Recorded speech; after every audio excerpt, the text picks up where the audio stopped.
Hello and welcome to Move Conversations. This is your host Venkat. In this episode, we talk to A. Shivaram. Shivaram is a fellow IFTN and runs his own consulting and training firm called Retail Gurukul. He was the former head of All India Merchandising, Training, and Regional Sales at Tanishq, the well-known brand of jewelry chain in India, which belongs to the Tata Group.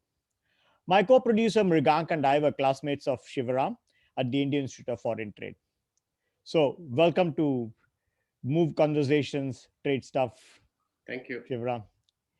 So, let's begin with the start of your career in retail. When was that? Start of career in retail was really after I joined, um, Titan. Mm-hmm. Earlier to that, I was actually in a B2B sales role. But in Titan, I actually started off as one of the back-end operations coming from the IIFT background. I was handling the supply chain portion of Titan's exports at that Okay. time. They were doing, it was the first time that Titan was entering the European market with watches and jewelry. Mm-hmm. Subsequently, it was going through some challenges, and it's one of the many moves that I made within the Titan system, where I went and offered myself to say that I want to move into another department. Okay. And that's how I actually moved into the distribution side of the watches in India. Okay. And that was my beginning of my journey into retailing. So that time Tanishq had not been established, or it was already It had there? just started. Just started. But it was not such a big thing that it went on to become. So was it the 90s? This is 80. Should have been 92. I 92. joined Titan in 92. So about around that 95 is when the Tanishq business started. Oh, okay. So you might have been among the early, Yeah. people who joined. It actually my phase in Titan is actually two decades. So the first decade I spent in the watches side of the business. Okay. Where I was for a couple of years, I was in the export side, mostly watches, some jewelry. Then I was in the watches distribution. That was about 10 years. Then there were some, management changes within the Tanishq system. And that's when I moved into the Tanishq side of the business. And then I was there for another 10 years. So in all, I keep saying that I did 9 job roles in Tanishq, in Titan. I think 5 I went and asked, 4 they called and gave me. Okay, wonderful. I've always been a new job every 2 to 2.5 years. Right. No, that's interesting. I guess there's a lot of things that people can learn from that, because people do say that, like, in the future, that's how it may be, job roles may change every 2-3 years. Correct. But let's focus on your Indian jewelry experience. So when you joined, and moved into the jewelry retail side of the Tata Group, so what was the landscape like when you started out? So you see, the idea of starting the jewelry portion for Titan came from European markets, where luxury retailers typically sell both high-end watches and jewelry. So from that point came the movement into exporting high-end jewelry and high-end watches. In the domestic space also, the company said that what is happening in Europe can probably happen in India. So we started off with European style 18 karat diamond jewelry. Okay. Typical high-end boutiques. So we were one of the first. We were the only high-end or organized retailer at that point of time, late 90s, to really open these boutique kind of jewelry stores. Typically earlier, it would be these mom and pop stores. Correct. Very, very traditional kind of an environment. But here was a completely outlier trying to sell high-end jewelry. And it was a very different environment at that point of time. And so for a couple of years the business was actually losing money. So there was always this question almost every day. In fact, when I moved into the Tanishq jewelry side of the business from the watch side, lots of people thought I was a mad fellow, because at that time the watch business was doing the profits, and Yeah, the absolutely. jewelry business was really eating away all those profits. Right. So when you talk about the stores that Tanishq opened, I also remember those aspects of them, with the 18 karat, but with diamond and so on and so forth. So the question I have is, did they open all company stores at that time, or that time itself they opened a combination of own stores and So franchise initially, stores? that's a good thing that Titan has consistently, followed. Right, Hmm. when you are experimenting with something new, right, Hmm. you have to you have to eat your own doggy bag, right? Right. So you have to put your money where your mouth is. Much more difficult to get an outsider to invest in a concept which is untried or untested. Right. So typically, across multiple brands that Titan has launched, start with a company store, experiment, do all the trials, and maybe more tribulations also, right? Hmm. And then as the model matures, then you Right. will see people getting more and more interested in wanting Your to business model, participate. and say Yeah, that, like, they hey, see I the also want to be part of that, part right? of the story, that's how it evolves. So initially, in all their brands, it's initially a company stores, and then slowly and slowly it will become it It could be takes either off. yeah, it's a franchisee participation. Right. So now they have I'm sure quite a mature model, because when I look at it, that the numbers are around like 5 franchisee stores for every one company stores. If I look at the macro numbers, so in the early days when you moved from company stores and were convincing others to join the franchisee model, and probably some people were convinced and wanted to be part of that. So how did you select franchisees in early days, and what were the criteria? I know you're not speaking on behalf of the company in any way, but general guidelines and Generally, what sharing from happens? experience. Yeah. So generally, what happens is, you are looking for some kind of background in entrepreneurship or business. Most obviously, most of them are business people already, and Okay. they're a little what should I say, ahead of the time, Hmm. because they want to get into an arrangement as a franchisee. Typically, as you see, initial stages, people are used to running their own. Even if for a businessman, he's very used to running his own business. So to Right. move to a franchisee model where a lot of things come from the company, but a lot of it also comes with conditions attached. The branding should be like this, the interior should be like this should be the kind of pricing that you will do, this is the kind of service you will deliver, this is the kind of Right. customer experience that, Experience. Yeah. right? So these are all quite a challenge also sometimes for some of the independently minded retailers, Right. but business people. But some people see that as a Plus. Right. as a huge learning opportunity, because for them a lot of it is taken care of by the organization. Many of them are Exactly. passive investors. They just have to run the operations.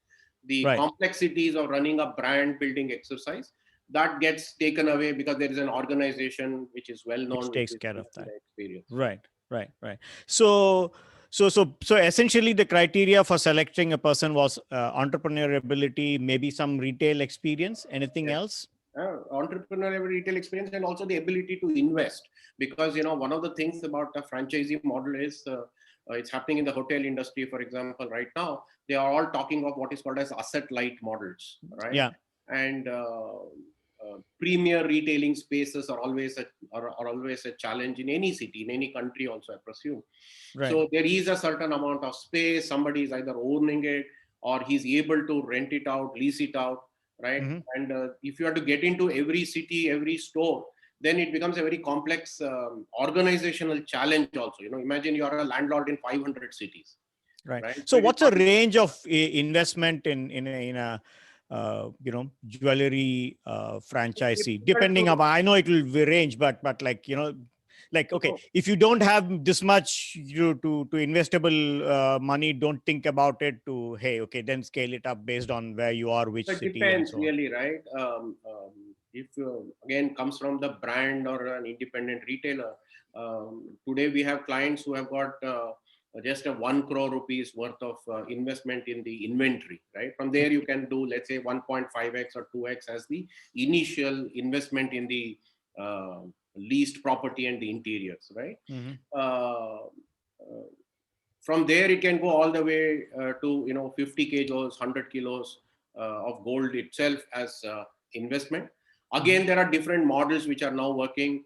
There are many chain stores which run complete owned properties and own stores. The Tanishq model is like what you said, right? A few company owned stores, but lots of them on the franchisee model. So for that Right. model of franchisee, again, it comes in two types, where the it's like buy and sell completely, including the inventory, the store operations, everything is run by the franchisee. He buys the jewelry from the company and sells it to the consumer and makes a margin. The Right. other model where is the company invests on the inventory, because as the businesses scale, right? Right. It is no longer easy for a individual to be investing 50 Fine. kilos and 100 kilos worth of Gold. gold or diamond on the inventory, right? 50 crores, 100 crores, 50 kgs, Mm. 100. It can vary anything. Yeah. So the company, because of its large size, is able to invest, and the franchisee runs the operations under the Tanishq brand name or whichever brand name it is, and he gets a smaller percentage of the commission because the investment cost is borne by the company. Company. Right. Right. Okay. Okay. Cool. So, after opening in major metros, I mean, we were talking about the 90s and beyond. India had started experiencing the growth, and after the 91 liberalization, after the 2000s, we really started seeing, and late 90s, and then again in the 2000s, it started. The economy started picking up steam. So after opening in the major metros, what criteria were used to select the next set of cities to expand? So you see, it's So a this is very, not about like individual level, but it is like how do you choose so what typically cities to happens, expand? yeah. So what happens typically is as you grow, right? It's typically an organic growth, right? Depends upon where are you seeing a success, where are you not seeing the success, right? So if you're seeing success in, let's say, because the headquarters is, let's say, Bangalore, and you have a tendency to be much more familiar with, let's say, the South Indian markets, right? And if Chennai and Bangalore are success stories, or Hyderabad is a success story, then you look for next level of town, which could be a Vijayawada or a Vizag or a Coimbatore or a Bangalore or a Hubli, right? So the next tier two towns, right, is when you start looking around. So if let's say the Delhi market is doing well, then probably the nearest will be, say, Lucknow, right? And like that, you keep going deeper and deeper and deeper into tier one, tier two, tier three, tier four. But having said that, it is not necessarily a linear drill. Yeah, so that's exactly was my question. So even between two tier one or tier two, or non-linear thing. So when you go and evaluate certain cities, what would be the city criteria So what typically that you happens? would look at? Yeah. So what typically happens is, you pick. There is a regional team typically which does this kind of effort, right? So they are the people who have been also part of the, either earlier in the sales team or only business development teams and things like that. People who are familiar with it, and then there is a set of guidelines. The guidelines will be, what is the market size, what is the kind of profile of the consumer, what is the income levels, what is the competition, are there properties that are typically available for this kind of a business, what kind of a franchisee is available. Maybe sometimes all of it will fit in, but you will not get a property, or you might have a franchisee who comes with a property, but it doesn't necessarily fit with these kind of criteria. Or you might have a a franchisee willing to kind of invest, but there is no property, right? So these are all multiple variables every time, right? Not to, that time, from that time to, let's say, any point of time in any business, these are all variables. It keeps depending, because end of the day it's still a brick and mortar business. Okay, right? so on the consumer and markets estimation side, right? We know that like there's only so much you can actually get data about certain markets, right? Especially in the days of in emerging economies. I mean, you can make all models, but in reality, there are often you have to get some gut feels, right? So let me throw some ideas, and you tell me, like, that may not be true, but you tell me what else would fit in. So when you go to such a city, would you look for, like, hey, there are some Mercedes Benz being driven here, hey, what's So you do going on multiple, here? Or yeah. maybe suddenly there are more multiplexes coming out, or are there so I'm asking, what are the other visual and gut things that you look for, right, So like I said, before right? you kick the tires? Sure. So basically, you'll also look for even other branded entry, apart from Okay, whatever you said, that's right? You look for other brands. Have they made a foray into the market, or are you the first one? I'll give you a an opposite example. Apart from saying that, okay, here are the 7, 8 criteria. right. Uh, there are other, not necessarily jewelry stores. There are, let's say, 2 or 3 large jewelry local family run businesses. So if they are doing well, there must be an opportunity sitting here. Then there are other brands which are opening up. Maybe there is a Bata initial stages. You'll see a Bata or some kind of a very old established or even Titan retailers, right? So you talk Right. to the Titan retailers because they know you, you know them, right? Correct. Many of the early franchisees were Titan retailers. Okay. Right? So they said, yeah, we know how the organization works. We have the infrastructure and the investment capability. So we would like to take it on. Right. And then you will also go and see, literally you'll go and see what kind of houses are there, or what kind of areas and buildings are That's there, where I was going. Yeah, right? exactly. So what Those kind of kind of new stuff. houses are coming from? Yeah, But the coming up. Yeah. opposite side of also is, for some of your readers who may be familiar with Bangalore, right? Koramangala at one point of time was an upcoming, residential Estate. market, right? And there was really no shopping activity in that area, Right. right? So even though it doesn't fit into any of these criteria, right? We decided to open the store right there in Koramangala. Right now, of course, it's a huge hub over the last maybe 15 years, but 2012, 2000, yeah, no, 2002, 2008, 2009, right? It was not such a big hot area where it is today in 10, 12 years, right? So like that, it could be very contra criteria to go and open a store. Exactly. Because we think that the residential market there is a upcoming or a high upper middle class market, because the brand caters to that upper middle class segment. Exactly. Yeah. And maybe correct me if I'm wrong. Like, for example, maybe for Bangalore, if you see a bigger trend in people who are going overseas, sending more repatriations, you see more NRI remittance activities, or for example, similarly in Kerala, more Gulf remittances coming in and things like that. Would they also factor in? It may not be directly related to remittances, but I think it's more to do with the income levels in the market. Yeah, there are two exactly. different criteria, right? It is a very aspirational brand. So the remittances as such, right, is generally coming from there are two kinds of remittances, I would put it, right? The Middle East market, where there is a large blue collar labor force, right? That community of consumers don't necessarily probably shop in the Tanishq brand. But if you take let's say the US markets, right?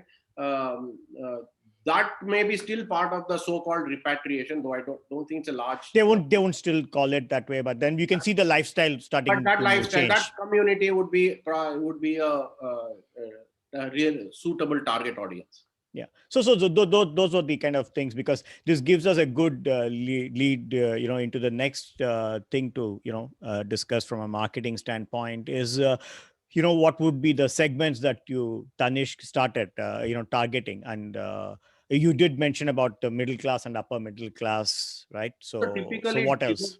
demographic is SEC A or A plus, to some extent B, right? Hmm. And majority will For be, some of the listeners who may be abroad and are not familiar with the Indian classification, can you right, explain those?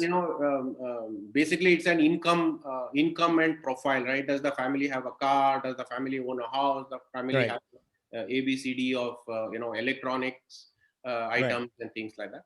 Some of it could still be old data, but Right. based on these kind of stuff, you say, okay, this is a market, this is the kind of consumer profile, demographics, psychographics, right? Mm-hmm. Is there a educational levels? Those are the kind of criteria that you use. Overall population size, right? Mm-hmm. Consumer consensus data, and then say, okay, this is the kind of profile which we are otherwise targeting. As a Okay. brand, we are targeting this, like I said, upper middle class and aspirational middle class consumers, right? Not Mm-hmm. very high end. Mm-hmm. It's not a very fine luxury brand, though Mm. in an Indian context, it is seen as an aspirational brand, right? Correct. Right. Right. So those would be the segments, and then you probably look for it.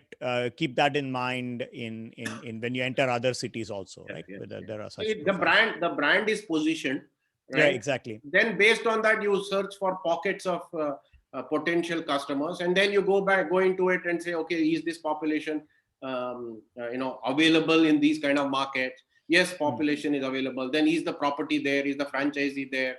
Is the high street available, or should you go to a residential property? Right. Those kind of criteria you keep. Like I'll give you an example of Mysore, which we opened. Let's say there is an area which is completely residential, and then there is a main street, high street, as you call, right? So Mm-hmm. finally, the decision was, we would rather be in this small town. We would be on the high street rather than in a upmarket residential market, because the Right. consumer is Visibility. not moved into shopping in that. Whereas in Bangalore, we opened in a residential area because we had already populated the high streets. Exactly. Yeah. These are very interesting things Because to in Bangalore, understand. I think it was the sixth store at that point of time, whereas in Mysore, it was the first store. First store, and it has to have that visibility And it should capture the maximum of the market. Right. So the other thing is, when we are talking about customers, many in India, traditionally bought gold ornaments as assets, right? And in case of a crisis, they wanted to be able to sell maybe based on weight and get some decent money that they invested. Investment. But investment, right? So modern Indian gold jewelry, within which you had been one of the earlier pioneers if we have been the pioneers in moving it across India. So this had more design value, if I understood correctly, than weight in gold. So there are So two. how did these corporate jewelry companies position these products and their brands in such a market which has the weight mindset? So what happens is, that's what I said, right? It's all about the brand and the brand positioning, right? Mm-hmm. The brand is positioned as a design-oriented jewelry brand, right? But the cultural ethos is that, okay, it is a design brand. I get great shopping experience, but I still want my investment safety angle covered, Mm-hmm. right? So while the traditional jeweler might probably be talking of, it is an investment in a, and I'm talking about the early part of the, this 20th century, right? Right. While they may still be talking about investment for the marketing purposes, here was the brand which was talking about, let's say, design sensibilities and things like that. So the younger population was attracted to this kind of a design positioning or the brand positioning, whereas the customer's mother might still be interested in the investment angle. So the answer in the communication also is, this is what you call quality is tested, purity is guaranteed. which was another opportunity, for the brand to highlight the trust factor of the Tata Group. Right. So the investment, buyback, gold value, all that were communicated by saying that, this is really what we all stand for as a brand. Right. Right. So when you talk about targeting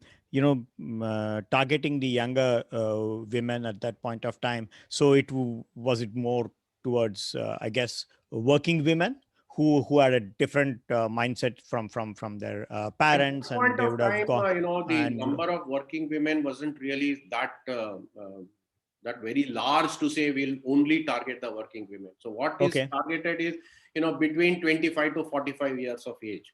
Uh, okay, People who are looking for, like I said, design sensibilities, maybe a little more open, not Hmm. necessarily staying with the parents. Maybe they're staying separately. Maybe they're staying in some other town, right? So Hmm. for them to see a pan-India brand, we have had examples where the lady, she's living in Bangalore, maybe working, may not be working, visits a Right.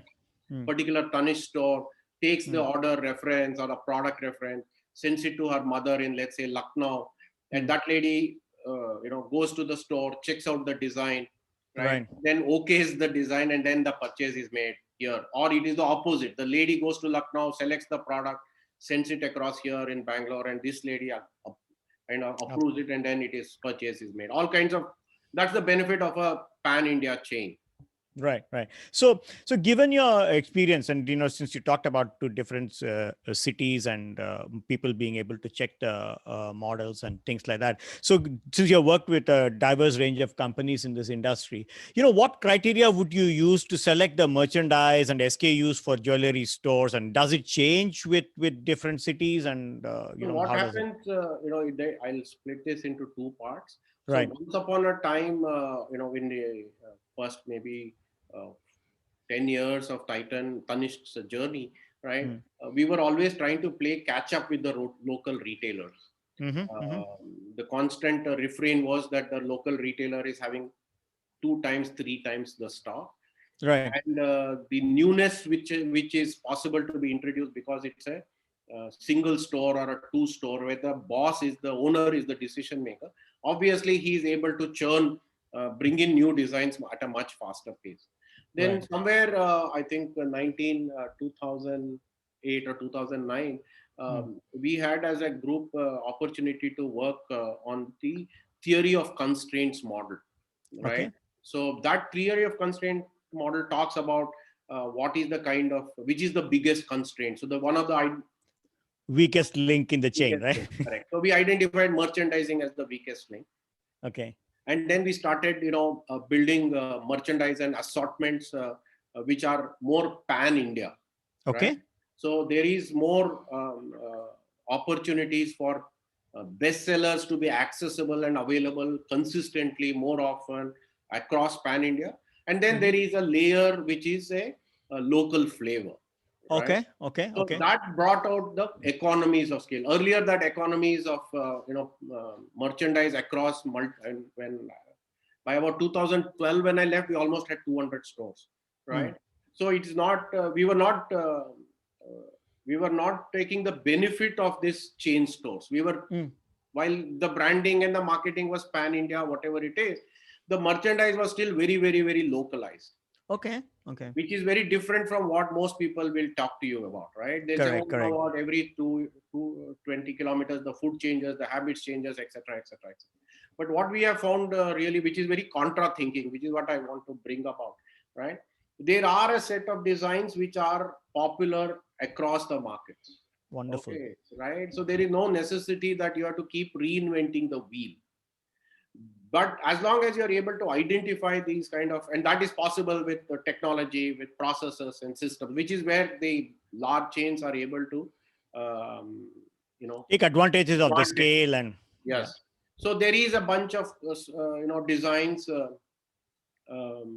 I mean, in a men's market, I can say white shirts, right? A Right. a white shirt is a white shirt, and it should consistently be selling across the markets, right? Right. So the challenge really is to make sure that the right size of the white shirt is available consistently. What you'll normally see in many retail store today is, the 36 and the 38s are not available. Hmm. Right? Yeah, and So, those may be the ones in demand. So you're correct. not. Yeah. In fact, that reminds me, because I used to be in also in consumer retail, but on the export side of it, and so I used to find.